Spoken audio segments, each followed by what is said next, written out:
데살로니가전서 5장 16절부터 24절까지 함께 읽겠습니다.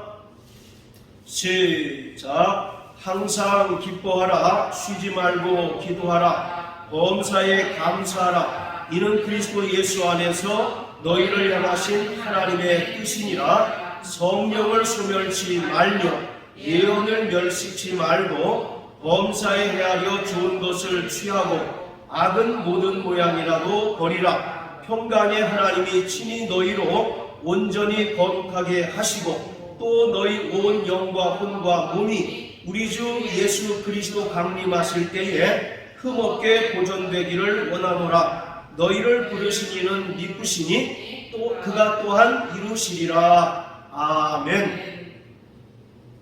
기독교 신앙을 한마디로 요약하면 종말론적인 신앙입니다.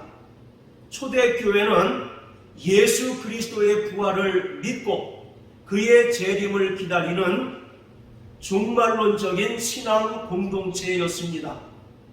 당시에 그 살기등등한 신앙적인 박해와 또 경제적인 어려움들을 이겨낼 수 있었던 원동력은 주님이 곧 오신다라고 하는 재림 신앙이 있었기 때문입니다. 그러나 오늘날 안타깝게도 한국교회는 종말 신앙을 잃어버렸습니다. 그리고 교회가 세속화되어서 이해 집단으로 전락하고 말았습니다.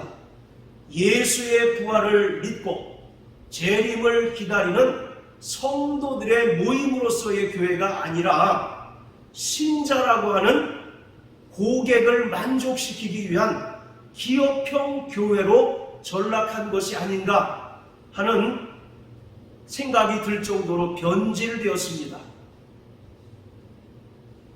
교회가 또 세상의 심리학이나 경영학을 적극적으로 받아들임으로써 고객들이, 신자들이 원하는 여러 가지 다양한 신앙 상품을 끊임없이 개발하는 것이 서글픈 현실이기도 합니다.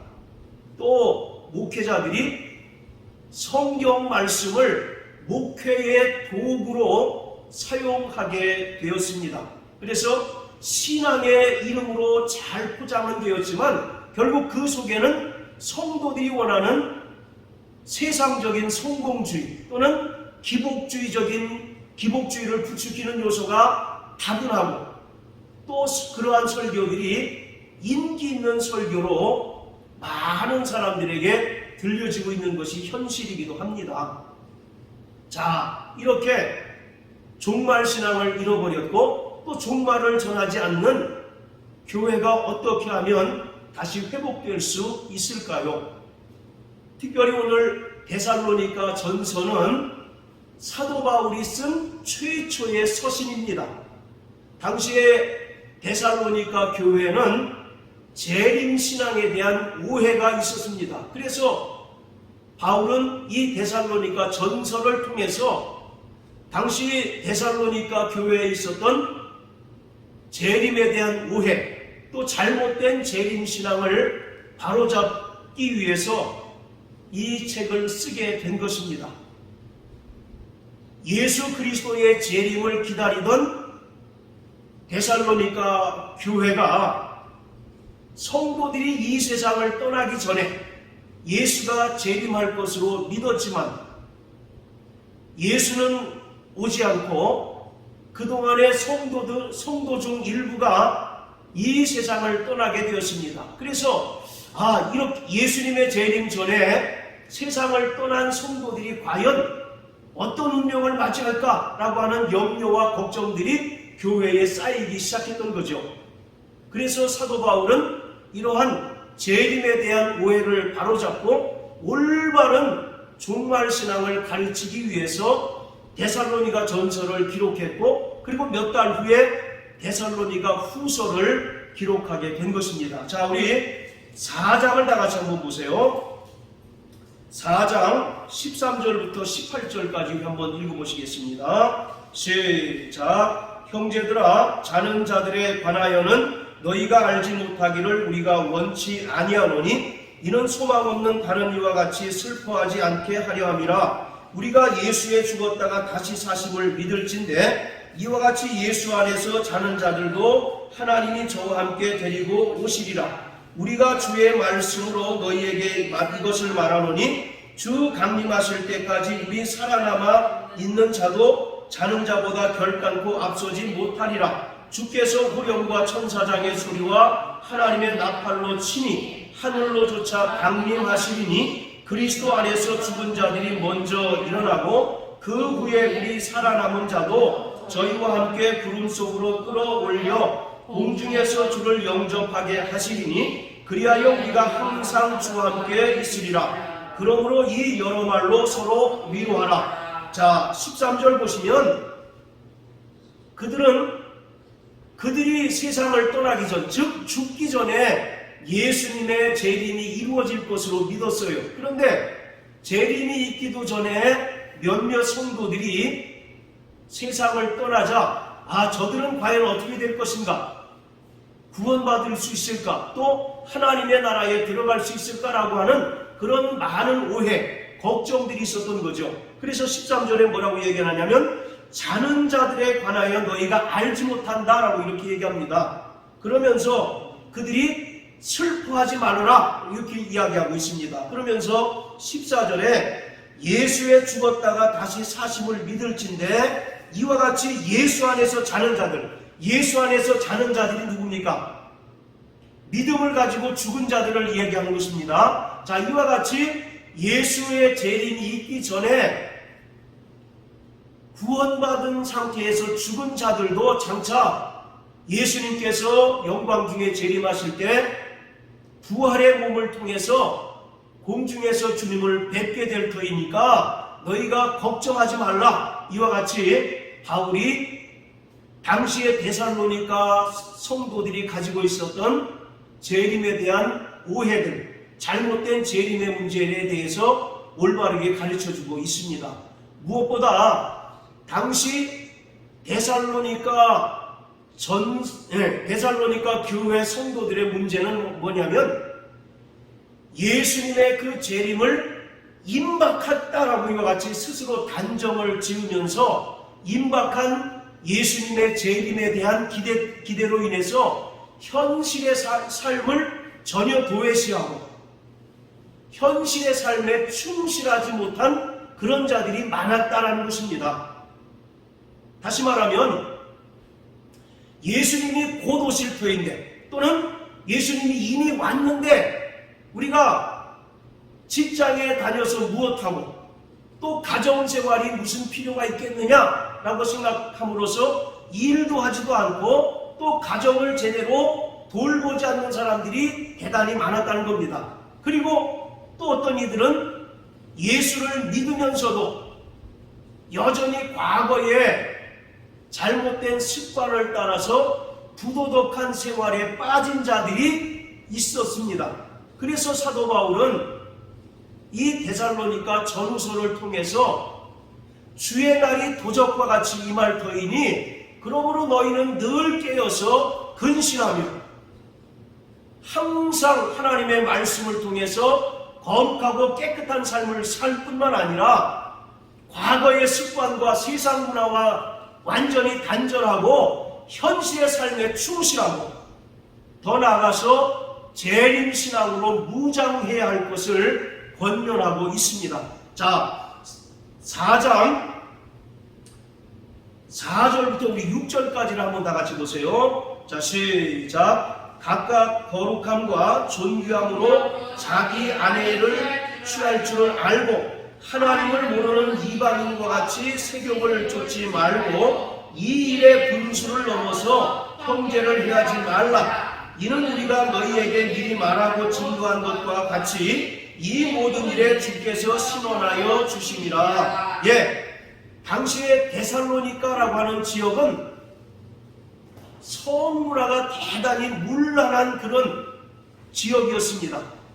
그런데 그러한 사람들 가운데 은혜를 받고 구원받아서 이제 교회 성도가 되었지만 여전히 과거의 잘못된 그런 행위, 그런 습관을 이어가고 있는 사람들도 있었다는 거죠. 그래서 4절에 보면 각각 거룩함과 존귀함으로 자기의 아내만을 취하라 이렇게 얘기하고 있습니다. 그리고 5절에 뭐라고 얘기하냐면 하나님을 모르는 이방인과 같이 세경을 쫓지 말아라. 그리고 6절에 이 일의 분수를 넘어서 형제를 해하지 말라. 여기서 분수를 넘다라고 하는 것은 결혼관계를 초월하지 말아라 이 말입니다. 즉 하나님께서 짝지어주신 남편이나 아내에게 육체의 의무를 다해야 되지, 이 결혼관계를 넘어서 이웃의 남편과 이웃의 아내와 잘못된 부도덕한 관계를 맺지 말아야 한다는 것을 말하고 있어요. 나중에 그것에 대해서 하나님께서 반드시 심판하실 것이다 라고 이렇게 사도 바울은 경고하고 있습니다. 이와 같이 데살로니가 교회는 예수 믿기 전에 가졌던 그런 부도덕한 그런 그 성적인 그런 습관들을 여전히 예수를 믿은 후에도 지속하는 많은 사람들이 있었던 거죠. 그런 사람들에 대해서 사도 바울은 강력하게 바로 경고하고 있는 것입니다. 자, 그리고 4장 11절 12절도 한번 읽어보세요. 시작. 또 너희에게 명한 것 같이 종용하여 자기 일을 하고 너희 손으로 일하기를 힘쓰라. 이는 외인을 대하여 단정히 행하고 또한 아무 궁핍함이 없게 하려 함이라. 바로 자기 일을 하고 너희 손으로 일하기를 힘쓰라 이렇게 말씀합니다.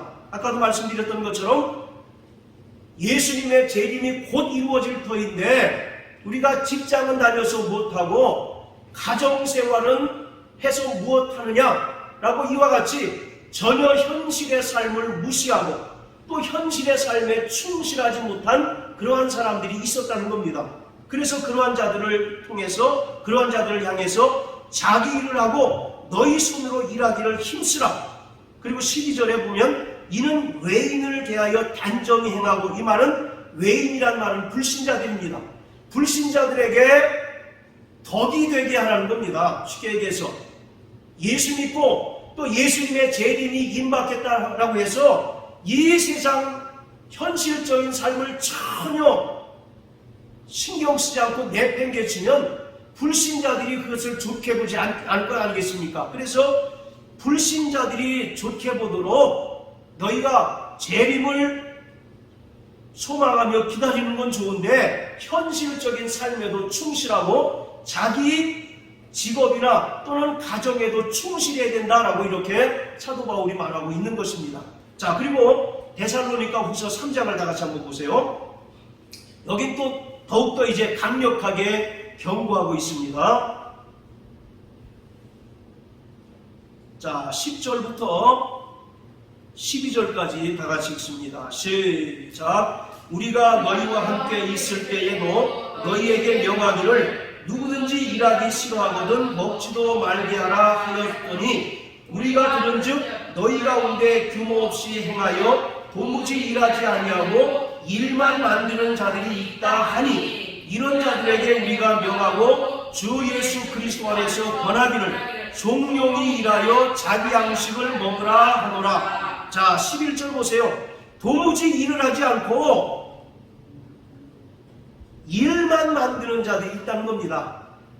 그 사람이 가는 곳마다 소란하게 돼요. 가는 곳마다 시끄러워지게 되고 가는 곳마다 불화하게 되는 그런 일들이 생겨나게 되는 거죠. 그래서 사도 바울은 10절에 뭐라고 얘기합니까? 일하기 싫거든 처먹지 말라 이렇게 얘기하고 있습니다. 자, 그게 바로 이것이 바로 당시에 데살로니가 교회의 잘못된 재림 신앙이었던 것입니다. 여러분, 우리나라도 이런 비슷한 사례가 있었죠. 92년 10월 28일 우리 고 선생님은 몇 년생이십니까? 95년이죠. 이 92년 사건 모르죠? 네. 92년 10월 28일 사건, 온 나라를 들끓게 했던 그 광풍이 몰아붙였죠. 심지어 해외 신문에도 한국의 10월 28일 사건, 일명 시한부 종말론 사건이 일어났습니다. 올해로 정확하게 30주년이 된대요. 그래가지고 30주년 특집 기사가 기독신문에 있길래 제가 봤는데, 그때 어떤 사례가 있었냐면 남편은 교회를 안 다니는데 부인은 교회를 다니는데 이 시한부 종말론에 빠진 거예요. 그래서 주님이 오시는데 재산이 무슨 필요가 있겠느냐라고 생각해서 부인이 남편 몰래 그 재산을 교회에 헌납했습니다. 그랬더니 나중에 남편이 그것을 알고 비관해서 자살을 했어요. 그랬더니 이 부인이 자기 아들을 데리고 기도원에 잠적을 했답니다. 그리고 당시에 고3 학생들이, 고3이면 이제 대학 시험을 봐야 될 거 아닙니까? 이제 학업을 포기하고 가출하는 사태가 속출했고, 더 재미있는 것은 그들이 일명 이제 휴거한다고 얘기했지 않습니까? 휴거할 때 가벼워지라고 아이를 잉태했는데 아이를 낙태한 사례까지 있대요. 한번 생각해 보세요. 이게 일반 불신자들의 생각에도 도무지 납득이 되지 않는 그런 사태 아니겠습니까? 그런데 이게 잘못된 어떤 시한부 종말론에 빠지니까 이런 것이 비상식이 상식이 되는 그런 사태가 벌어지고 마는 거예요. 오늘 데살로니가 교회가 바로 그러한 상황이었습니다. 자, 이러한 사태가 왜 일어났느냐? 데살로니가 후서 2장을 다 같이 한번 보세요. 자, 1절, 2절 다 같이 한번 읽어보십니다. 시작. 형제들아, 우리가 너희에게 구하는 것은 우리 주 예수 그리스도의 강림하심과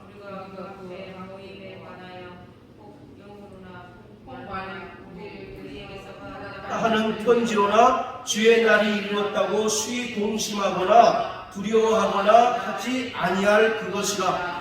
당시의 데살로니가 교회가 이런 상황이 벌어지게 된 데에는 교회에 가만히 들어온 거짓 선지자들이 거짓 교훈을 퍼뜨렸던 겁니다. 그 내용이 뭡니까? 2절에 보면 주의 날이 이미 이르렀다라고 이와 같이 거짓된 가르침을 가르쳤던 거예요. 그것을 사도 바울의 이름을 빙자해가지고 데살로니가 교회에 퍼뜨렸던 겁니다. 그러니까 이미 주님의 재림이 임하였고 또 주님의 재림이 임박했는데 우리가 직장 다녀서 뭐 할 것이며 또 결혼해서 뭐 할 것이며 가정생활에 충실해서 뭐 할 것인가 라고 하는 그런 생각이 데살로니가 교회에 팽배했던 겁니다. 그래서 사도 바울은 데살로니가 전후서를 통해서 종말을 살아가는 성도들에게 당연히 재림신앙에 대한 그 굳건한 소망도 있어야 할 뿐만 아니라 이 땅에서는 하나님의 부르심에 합당한 삶을 살아야 된다고 강력하게 경고하고 있는 것입니다. 여러분, 계시록에 보면 주님이 속히 오신다라고 말씀하고 계시죠. 내가 속히 오리니, 내가 너희에게 속히 갈 것이다 라고 이와 같이 계속 반복해서 말씀하고 계셔요. 이 속히에 대한 우리는 오해를 버려야 합니다. 이 속히라고 하는 말을 우리는 자꾸 인간의 시간 개념으로 이해하려고 그래요. 그래서 주님이 속히 오신다고 그랬으니까 몇 달 후에 또는 최소한 늦어도 몇 년 후에는 오시겠지라고 그때까지 끝까지 믿음으로 살아가려고 노력을 합니다. 그런데 어떻습니까? 지금 예수님이 죽으시고 부활 승천하신 후로 거의 2000년이 지났잖아요. 그렇지 않습니까? 그런데 여전히 지금 주님은 오시지 않으니까 사람들이 혹시 우리가 거짓말에 속은 것이 아닐까? 사기당한 것이 아닐까라고 생각해서 믿음을 저버리고 다시 세상으로 돌아간 사람들이 대단히 많다는 겁니다. 오늘 데살로니가 교회도 그런 현상이 벌어지고 있는 거예요. 그리고 또 중간중간에 주의 날이 임했다라고 이와 같이 거짓 교훈을 퍼뜨리는 사람들, 우리는 이러한 사람들을 양치는 소년이라고 이야기합니다. 양치는 소년 아시죠? 네. 늑대가 나타났다. 그런데 사람들이 우르르 모이니까 실제로 늑대가 없잖아요. 몇 번 반복하다 보니까 진짜 늑대가 나타났다고 소리쳐도 사람들이 몰려옵니까? 안 옵니까? 안 오잖아요. 그래서 제 생각에는 한국 기독교회가 92년 10월 28일 사건을 기점으로 하락세를 계속 이어가고 있다라고 생각을 합니다. 왜냐하면 종말 신앙이 이제 더 이상 사람들에게 자리 잡질 않아요. 저 또 하나의 해프닝으로 끝날 거야. 저 거짓말 아닐까라고 하는 그런 생각들이 성도들 가운데 은연중에 자리 잡고 있는 것 같아요. 그렇기 때문에 재림신앙은 온데간데 없고 더더군다나 바로 이 세상 현세적인 기복신앙 또 세속적인 성공주의에 매진하는 그런 모습을 띠게 되는 것이죠. 그러한 자들을 향해서 바울은 바로 주의 날이 속히 임할 터이니 너희가 항상 깨어있어 기도하라고 말씀합니다. 그리고 하나님께서 우리를 부르신 그 부르심에 합당한 거룩한 삶을 살라고 말씀하고 계세요. 오늘 하나님께서 저와 여러분들을 향하신 그 뜻이 무엇일까요? 데살로니가 4장 3절에 보면 하나님의 뜻은 이것이니 너희의 거룩함이라 곧 음란을 버리고 라고 이렇게 얘기합니다. 오늘 이 땅에서 우리가 날마다 말씀과 기도로 거룩한 삶을 살다가 주님을 맞이하는 그 영광에 참여하는 자 되시길 주의 이름으로 축원합니다. 바로 이 속히라고 하는 말을 우리는 절대 시간적인 인간의 시간 개념으로 이해할 것이 아니라 갑자기 또는 반드시라고 하는 의미로 이해해야 합니다. 여러분 베드로후서 3장에 뭐라고 얘기합니까? 사랑하는 자들아 하나님에게는 하루가 1000년 같고 1000년이 하루 같은 이 한 가지 사실을 잊지 말라 이렇게 얘기하잖아요. 이 얘기가 무슨 뜻입니까? 주님의 재림의 때를 인간의 시간 개념으로 계산하지 말라는 겁니다. 성경에는 시간이라고 하는 것이 두 가지 표현이 있어요. 자, 따라하세요. 카이로스, 크로노스. 이 카이로스라고 하는 말은 하나님의 시간입니다. 그리고 크로노스라고 하는 것은 사람의 시간을 가리켜요. 초, 분, 시, 일, 월, 년 이와 같이 사람의 시간을 크로노스라고 얘기합니다. 그래서 1000년을 하루같이라고 하는 말은 이 1000년이라고 하는 것은 하나님의 시간인 크로노스를 가리키고 하루라고 하는 것은 인간의 시간을 가리키는 거예요. 그러니까 사람들이 막 억지로 주님의 재림의 기간을 산출해 낸 게 92년 10월 28일이라는 겁니다. 그래서 그와 같은 해프닝이 벌어졌던 거죠. 그런데 그것이 하나의 그냥 해프닝으로 끝났죠. 근데 그 사람들이 여전히 그 날짜에 미혹돼서 계속 주님이 오시는 그 시간을 또 지금도 계산하고 있다고 해요. 성경은 분명히 뭐라고 얘기합니까? 그 날과 그 시는 아버지의 권한에 있으니 너희는 알바 아니오라고 이와 같이 말씀하고 있는 겁니다. 그렇기 때문에 우리는 주님이 언제 오시는가 거기에 우리의 신앙에 주안점을 맞추는 것이 아니라 그날이 도적과 같이 임할 터이니 우리는 날마다 이 땅에서 하나님께서 우리를 성도로 부르신 그 부르심에 합당한 거룩한 삶을 살아낼 때 그러한 자가 공중에서 주님을 기쁨으로 맞이할 수 있게 되는 것입니다. 할렐루야. 예수 그리스도가 말씀이 육신이 되어 이 땅에 오심으로써 이 세상의 종말은 이미 시작되었습니다. 그리고 하나님의 나라도 이미 임하였습니다. 마태복음 4장 17절에 보면 회개하라 천국이 가까웠다라고 이와 같이 주님이 말씀하십니다. 이 말은 이 땅에 예수가 오심으로써 하나님의 나라가 이미 임했다라고 하는 뜻입니다.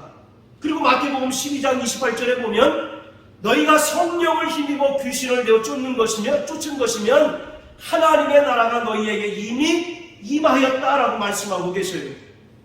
이처럼 성령을 통해서 우리 안에 하나님의 나라가 임하였습니다. 할렐루야. 여기서 하나님의 나라는 장소적인 개념이 아니라 하나님의 통치 개념이에요. 그래서 하나님의 나라 할 때 이 나라는 헬라어로 바실레이아라고 하는 단어를 썼는데 이것은 하나님께서 다스리시는 통치권을 얘기합니다. 그래서 오늘 우리 안에 하나님의 나라가 임했다라고 하는 것은 우리가 이 땅에서 성령으로 말미암아 하나님의 통치를 받는 삶을 살아가고 있다라고 하는 것을 말하고 있는 거예요. 자, 이처럼 예수가 오심으로 세상의 종말은 시작되었고 하나님의 나라가 이미 임하였습니다. 할렐루야.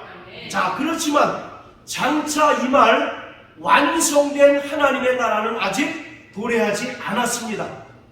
그 영원한 나라는 예수 그리스도가 모든 대적을 멸하시고 만왕의 왕으로 강림하실 때 비로소 임하게 되는데 이때 성도들은 신령한 몸의 부활을 통해서 천국 혼인잔치에 참여하여서 기쁨과 즐거움을 누리게 될 것입니다. 또한 그 영원한 하나님의 나라는 주의 재림을 사모하고 또 끝까지 믿음의 정절을 지킨 성도들에게는 큰 위로와 큰 영광의 순간이 될 것입니다. 그렇기 때문에 우리 성도들은 이미 임한 하나님의 나라와 아직 도래하지 않은 하나님 나라 사이, 즉 예수의 초림과 재림 사이에서 살아가고 있는 거예요. 히브리서 12장 4절에 보면 너희가 죄와 싸우되 피 흘리기까지 싸우지 않았다라고 이와 같이 말씀하고 계신데 그것이 바로 우리 성도들의 삶인 것입니다. 자, 따라하세요. 이미 임한 하나님 나라, 이미 임한 하나님의 나라, 아직 임하지 않은 하나님 나라, 아직 임하지 않은 하나님의 나라. 네, 그 사이에서 성도들이 성화의 삶을 살아가고 있는 거예요. 그런데 그 성화의 삶이라고 하는 것은 끊임없이 죄와 싸우는 겁니다. 끊임없이 내 안에 있는 죄의 소욕들과 싸우는 거예요. 그래서 베드로후서 2장 19절에 보면 진자는 이긴 자의 종이 됨이라 말씀하고 있습니다. 우리가 성령을 통해서 끊임없이 죄와 싸워 이기는 삶이 바로 성화의 삶인 것이죠. 자, 다시 오늘 본문으로 돌아가서 항상 기뻐하라, 쉬지 말고 기도하라, 범사에 감사라는 말씀은 교회 생활을 조금만 하더라도 대단히 익숙한 그런 말씀입니다. 그래서 새삼 다시 설명드릴 필요가 없을 정도로 너무 잘 아는 말씀이에요. 그렇지만 이 세 가지 명령을 우리는 장식용으로 벽에만 걸어둘 것이 아니라 우리의 삶 가운데 실행에 옮기라는 것입니다. 할렐루야. 종말을 살아가는 성도들에게 하나님께서는 기뻐하라고 명령하십니다. 또 쉬지 말고 기도하라고 명령하셔요. 그리고 어떠한 상황과 처지와 조건에도 불구하고 흔들림이 없는 감사의 삶을 살라고 명령하고 있습니다.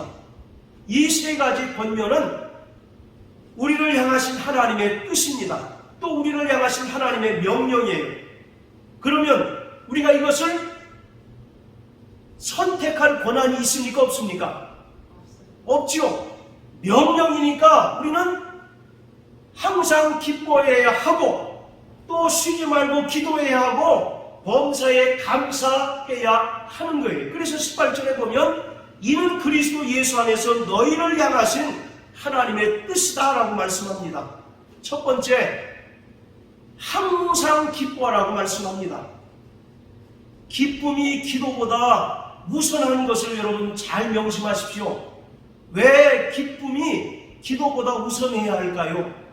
이 기쁨이라고 하는 것은 우리 안에 이미 임한 하나님의 나라를 확증하는 매우 중요한 요소 중 하나이기 때문에 그렇습니다.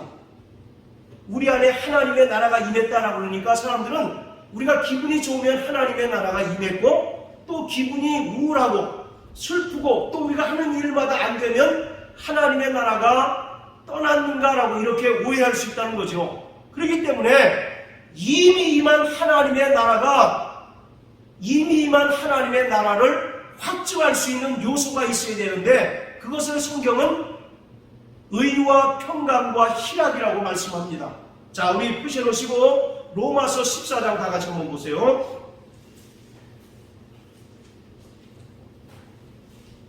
자, 로마서 14장 17절 시작. 하나님의 나라는 먹는 것과 마시는 것이 아니요 오직 성령 안에서 의와 평강과 희락이라. 할렐루야. 바로 성령으로 말미암아 의와 평강과 희락이 우리에게 있어야 한다는 겁니다. 이것이 없을 때 우리에게 하나님의 나라가 임하지 않았다라고 말씀하고 있는 거예요. 여기서 의는 뭡니까? 의. 하나님의 친의. 다른 말로 하면 우리에게 구원의 확신이 있어야 된다는 겁니다. 예수 그리스도의 보혈의 공로를 믿음으로 말미암아 우리가 죄사함을 받고 구원받아서 하나님의 자녀가 된 그 분명한 확신이 오늘 우리에게 있어야 된다는 겁니다. 그리고 두 번째는 평강, 그리고 세 번째가 뭡니까? 희락, 바로 기쁨이에요. 그렇기 때문에 하나님의 나라는 절대적으로 관념적이 아니라 실제적인 것을 이 의와 평강과 희락을 통해서 우리가 체험하고 확증을 받아야 한다라는 것입니다. 우리 안에 기쁨이 있게 되시길 주의 이름으로 축원합니다. 바로 이 기쁨이라고 하는 것은 갈라디아서 5장에 기록된 대로 바로 성령의 열매 가운데 하나일 뿐만 아니라 종말을 살아가는 성도들에게 하나님께서 주신 선물이고, 또 구원받은 자들에게 당연히 나타나야 할 신앙의 표현인 것입니다. 이 기쁨은 세상에서 얻을 수 없어요. 이 기쁨은 세상이 우리에게 줄 수 없습니다. 왜냐하면 세상적인 기쁨은 사람이 처해진 그 환경과 처지에 따라 좌우가 됩니다. 그렇지 않습니까? 그러나 바로 성경에서 말하는 기쁨이라고 하는 것은 어떤 상황과 어떤 처지에도 불구하고 기뻐할 수 있어야 한다라는 것입니다. 그래서 사도 바울은 데살로니가 교회 성도를 향해서 너희가 환난과 핍박 중에서도 더욱더 재림의 소망을 굳게 할 뿐만 아니라 하나님께서 주시는 기쁨을 이 땅에서 누리라고 말씀하고 계셔요. 이 기쁨은 역설적인 기쁨입니다.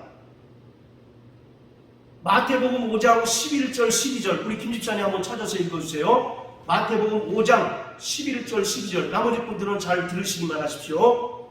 나를 인하여 너희를 욕하고 핍박하고 거짓으로 너희를 거스려 모든 악한 말을 할 때에는 너희에게 복이 있나니 기뻐하고 즐거워하라. 하늘에서 너희 상이 큼이라. 너희 전에 있던 선지자들을 이같이 핍박하였느니라. 할렐루야. 예수 이름을 인하여 너희가 욕먹고 핍박받을 때 오히려 기뻐하고 즐거워하라고 말씀하고 계세요. 여러분, 세상에서 욕먹어서 즐거운 사람이 있겠습니까? 핍박을 받는데 기뻐할 사람이 있겠느냐고요. 그러나 예수님을 위한, 나를 인하여 너희가 욕먹고 핍박받을 때 오히려 기뻐하고 즐거워하라고 말씀합니다. 왜 그렇습니까? 하늘에서 너희가 받을 상이 크다라고 말씀하고 계세요. 그래서 이 성경에서 말하는 기쁨은 모두 역설적인 기쁨입니다. 내가 하는 일이 내 뜻대로 안 되고 곤두박질을 치더라도 기뻐할 수 있어야 합니다. 내가 하는 계획했던 일들이 다 실패로 돌아갈지라도 기뻐할 수 있어야 한다는 겁니다. 이러한 모습을 우리는 구약의 하박국 선지자의 그 고백을 통해서 볼 수가 있어요. 자, 우리 구약 성경 하박국 3장을 다 같이 한번 보십니다.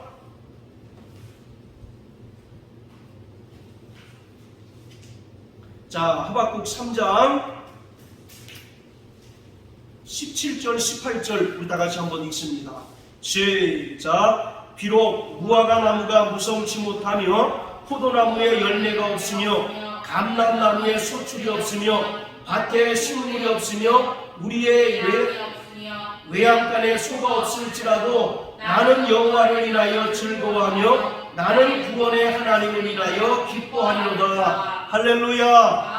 17절에는 맨 없는 것 투성이에요.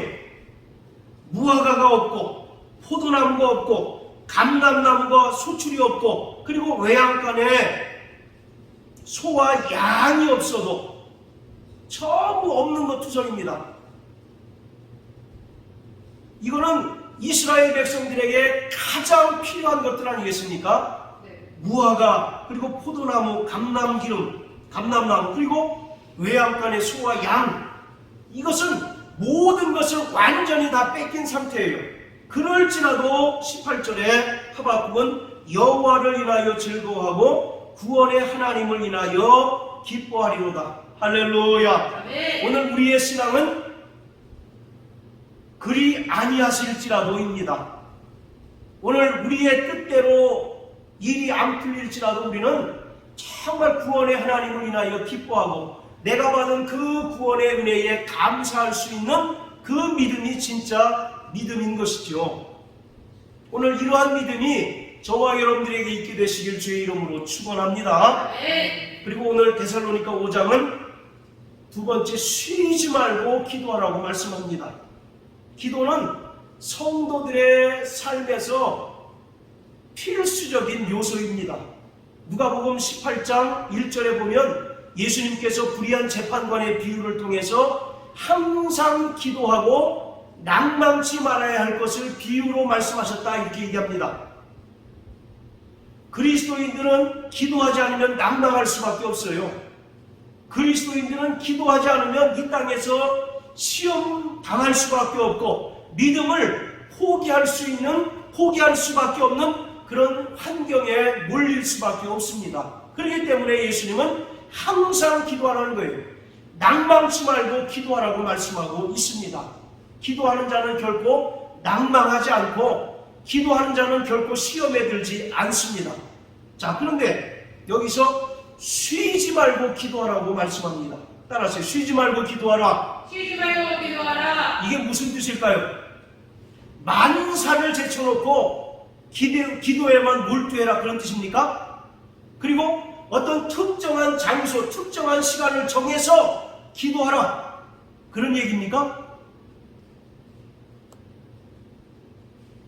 바로 성도들의 삶의 시작과 끝이 기도여야 한다는 겁니다. 그리고 성도들의 삶이 기도하는 삶이어야 하고 기도하는 자세, 기도하는 마음으로 이 땅을 살아가야 한다라고 말씀하고 있는 거예요. 그리고 세 번째가 뭡니까? 범사에 감사하라. 내 뜻대로 되지 않더라도 어떠한 상황과 처지에도 불구하고 흔들림이 없는 그 감사의 삶을 살아내야 한다는 겁니다. 이것은 성도들을 향한, 종말을 살아가는 성도들을 향하신 하나님의 뜻입니다. 그러니까 우리는 반드시 그 뜻대로 순종하는 마음으로 기뻐할 수 있어야 하고 기도하고 감사해야 합니다. 이것은 종말을 살아가는 성도들에게 반드시 있어야 할 세 가지입니다. 자, 다시 데살로니가전서 5장으로 돌아가서요.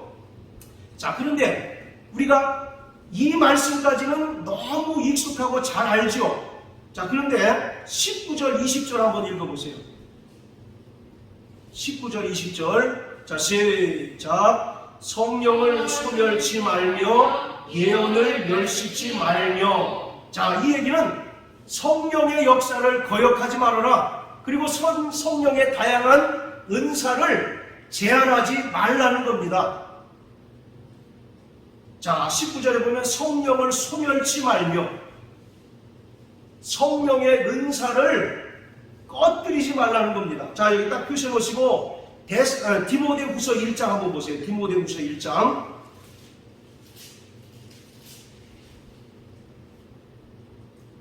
자, 6절 시작. 그러므로 내가 나의 안수함으로 내 속에 있는 하나님의 은사를 다시 부릴 듯 하기 위하여 너로 생각하게 하노니. 자, 안수함으로써 우리 속에 있는 뭐가 부릴 듯 일어납니까? 하나님의 은사. 네, 우리 속에 있는 하나님의 성령의 은사가 안수를 통하여 부릴 듯 나타난다는 겁니다. 그래서 성령을 소멸치 말라는 것은 우리에게서 나타나는 그 성령의 은사를 꺼뜨리지 말라는 겁니다. 여기서 소멸이라고 하는 것은 꺼뜨리다라고 하는 거예요. 불을 꺼뜨리다 하는 그런 뜻입니다. 그러니까 성령의 역사를 제한하거나 성령의 은사를 제한함으로써 우리 속에 있는 성령의 은사가 사라지게 하지 말라는 겁니다. 그 20절에도 보면 또 예언도 성령의 은사 가운데 하나 아닙니까? 이처럼 오늘 성도들 가운데 나타나는 그 성령의 역사, 또 다양한 성령의 은사들을 불을 꺼뜨리거나 사라지게 하지 말라는 겁니다. 에베소서 4장 30절에 보면 너희는 성령을 근심케 하지 말아라 이와 같이 말씀합니다. 성령이 언제 근심합니까? 우리가 거듭난 새로운 사람이 되었지만 여전히 과거의 구습을 따라 살 때 우리 안에 계신 성령은 탄식하시고 또 근심하십니다. 그럴 때 성령의 은사가 소멸되고 성령의 다양한 은사들이 사라져버릴 수가 있는 것이죠. 자, 그런데 여기서 중요한 것은 위에 16절부터 18절까지 기뻐하라, 기도하라, 감사하라, 그 말씀 바로 이어서 성령의 은사에 관한 이야기가 나온 이유가 뭘까요? 오늘 이것이 제가 말씀드리는 핵심입니다.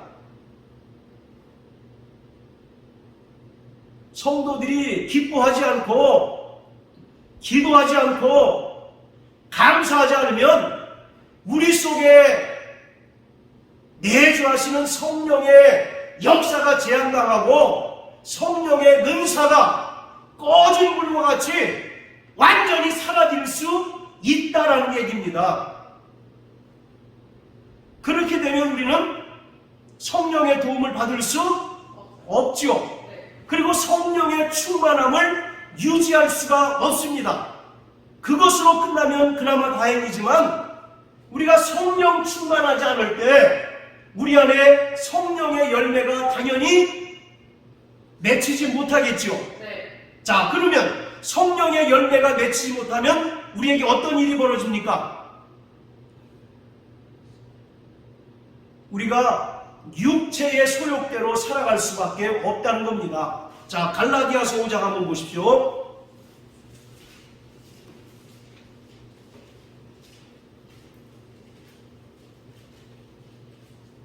자, 17절 한번, 16절, 17절 한번 읽어보십니다. 시작. 내가 이르노니 너희는 성령을 좇아 행하라. 그리하면 육체의 욕심을 이루지 아니하리라.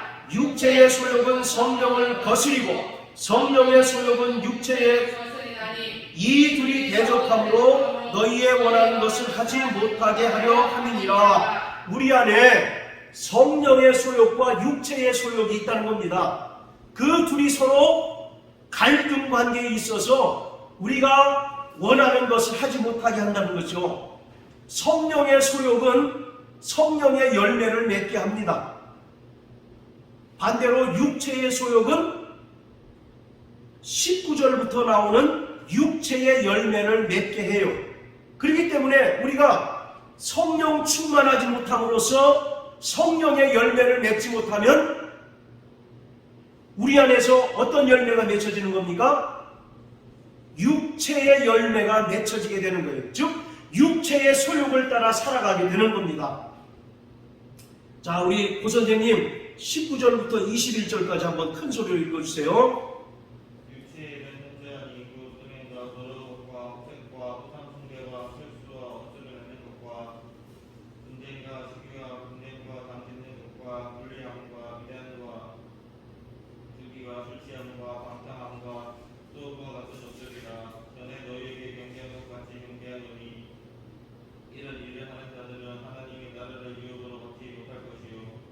됐습니다. 자, 우리 신앙생활에는 중간지대가 있습니까? 없습니까? 없어요. 중간지대가 없어요.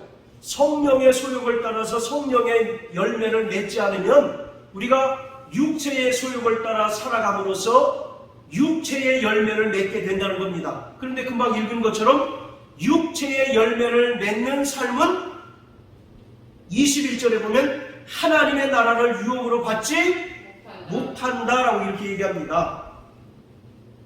이게 중요한 거예요.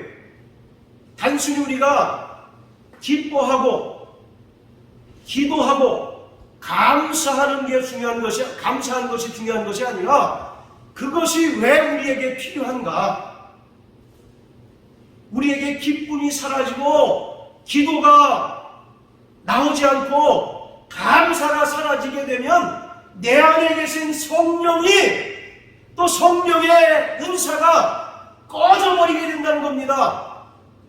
그러면 우리는 성령의 도움을 받지 못하고 또 성령의 열매를 맺지 못하게 됨으로써 당연히 육체의 소욕을 따라 살고 죄의 종노릇하며 살아가게 된다는 것이죠. 할렐루야. 네. 여러분, 구약의 성막에 보면 성소와 지성소가 있습니다. 이 성소와 지성소는 네 겹으로 완전히 둘러싸여가지고 세상 빛이 차단됩니다.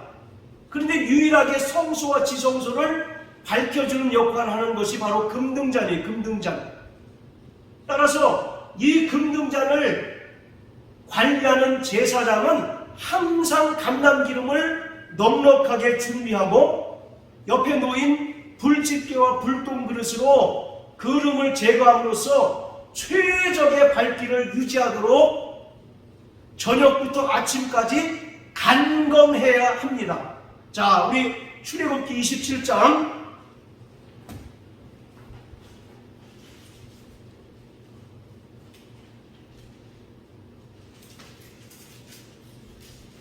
자, 20절 21절 시작. 너는 또 이스라엘 자손에게 명하여 감람으로 찌어낸 순결한 기름을 등불을 위하여 내게로 가져오게 하고 끊이지 말고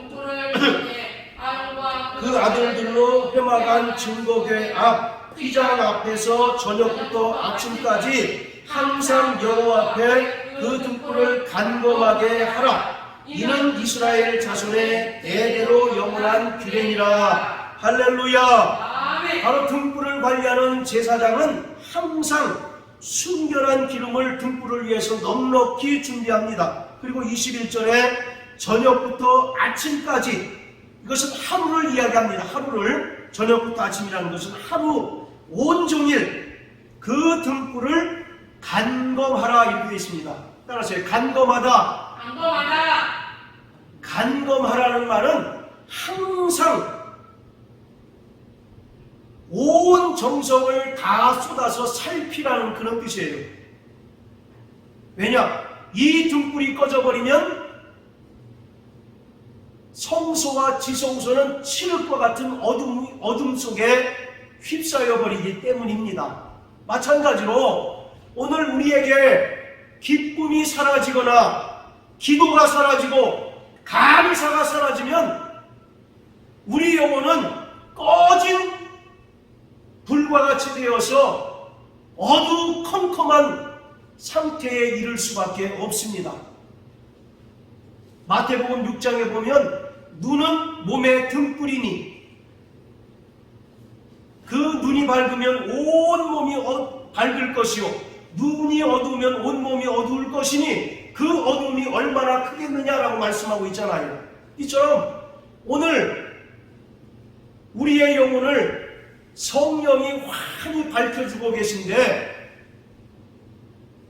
우리에게 기쁨이 사라지고 기도가 사라지고 감사가 사라지게 되면 우리의 영혼은 어둠이 장악합니다. 어둠이 지배하는 그런 곳이 될 수밖에 없는 것이에요. 그렇기 때문에 사도 바울은 항상 기뻐하라고 말씀합니다. 그리고 쉬지 말고 기도하라고 말씀하고 계세요. 그리고 범사에 감사하라고 말씀합니다. 그런데 보통 사람들은 요 구절만 딱 이해를 하지요. 그리고 그 밑에 있는 것과 연결하려고 하질 않아요. 이것이 왜 필요하냐? 이것이 없으면 우리 안에 계신 성령이 제한받으시고 우리 안에 계신 성령이 근심하시고 은사가 사라질 수밖에 없다는 거죠. 그러면 우리가 육체의 소욕을 따라 살 수밖에 없는 그런 환경, 그런 처지가 될 수밖에 없는 것입니다. 우리는 늘 이 등불을 관리하는 제사장처럼 우리의 영혼을 간검할 수 있어야 합니다. 나의 영혼을 돌아볼 수 있어야 하고 나의 믿음을 돌아볼 수 있어야 합니다. 혹여 내가 처음 사랑을 잃어버리진 않았는지, 하나님께서 주신 그 기쁨과 기도가 사라지진 않았는지, 또 정말 그 구원의 은혜에 감사하는 그 감사가 사라져버리진 않았는지 늘 자신의 영혼을 간검하시게 되길 주의 이름으로 축원합니다.